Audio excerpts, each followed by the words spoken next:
Hi అండి. ఎప్పుడు ఒకేలాంటి పచ్చడి తిని బోర్ కొడుతుంది. అయితే మీకు ఇవాళ డిఫరెంట్ అయిన పచ్చడిని చేసి చూపిస్తానండి. చాలా రుచిగా ఉంటుంది. తప్పకుండా ట్రై చేయండి. మనం క్యాలీఫ్లవర్ వాడేసి కాడలు అయితే పారేస్తుంటాం కదా, ఆ కాడలతో పచ్చడి ఎలా తయారు చేసుకోవాలో చూపిస్తాను. క్యాలీఫ్లవర్ తీసుకున్నాను. దానికి ఉండే కాడలు తీసుకొని శుభ్రంగా ఆకు మొత్తము చివేసుకొని కడిగి సన్న సైజు ముక్కలుగా కట్ చేసుకోవాలండి. మొత్తము కడిగి పక్కన పెట్టేశాను. ఇప్పుడు పచ్చడికి కావాల్సిన ఇంగ్రీడియంట్స్ చూపిస్తాను. పావు కప్పు వేరుశనగ విత్తనాలు, 5-6 ఎండుమిరపకాయలు, 5-6 పచ్చిమిరపకాయలు, 2 టమోటాలు, క్యాలీఫ్లవర్ కాడలు శుభ్రంగా కడిగి కట్ చేసి పెట్టానండి మీడియం సైజు ముక్కలుగా. కొద్దిగా చింతపండు నానబెట్టి పెట్టుకున్నాను. రుచికి సరిపడినంత ఉప్పు.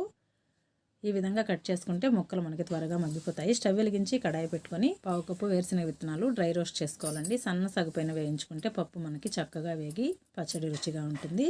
అవి వేగిపోయాయి, పక్కన పెట్టేసి ఎండుమిరపకాయలు, పచ్చిమిరపకాయలు కొద్దిగా ఆయిల్ మాడకుండా సన్న సగపైన వేయించుకోవాలి. చక్కగా వేగిపోయి పక్కన పెట్టేశాను. మరో పావు టేబుల్ స్పూన్ ఆయిల్ వేసుకొని క్యాలీఫ్లవర్ కాడలు కూడా కట్ చేసి పెట్టుకున్నాం కదండి, అవి కూడా వేయించుకొని పక్కన పెట్టుకోవాలి. చక్కగా వేగిపోయాయి.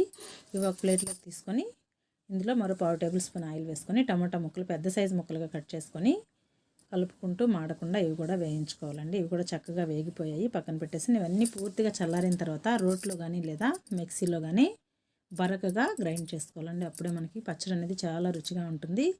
ఒకదాని తర్వాత ఒకటి వేసుకుంటూ పచ్చడి గ్రైండ్ చేసుకోవాలండి. వేరుశనగ విత్తనాలు మనం వేయించి పెట్టుకున్న ఎండుమిరపకాయలు, పచ్చిమిరపకాయలు, రుచికి సరిపడినంత ఉప్పు వేసి ఒకసారి గ్రైండ్ చేసుకున్న తర్వాత ఇప్పుడు నానబెట్టి పెట్టుకున్న చింతపండు, అలాగే క్యాలీఫ్లవర్ కాడలు వేయించి పెట్టుకున్నాం కదా, అవి కూడా వేసేసి ఒక రౌండ్ గ్రైండ్ చేసుకున్న తర్వాత టమాటా ముక్కలు కూడా వేసేసి గ్రైండ్ చేసుకోవాలండి.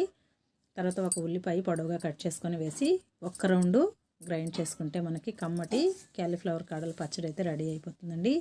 తప్పకుండా ట్రై చేయండి. చాలా అంటే చాలా రుచిగా ఉంటుంది. వేడి వేడి అన్నంలోకి కానీ దోశల్లోకి, ఇడ్లీలలో కూడా చాలా బాగుంటుంది. వీడియో నచ్చినట్లయితే ప్లీజ్ సబ్స్క్రైబ్.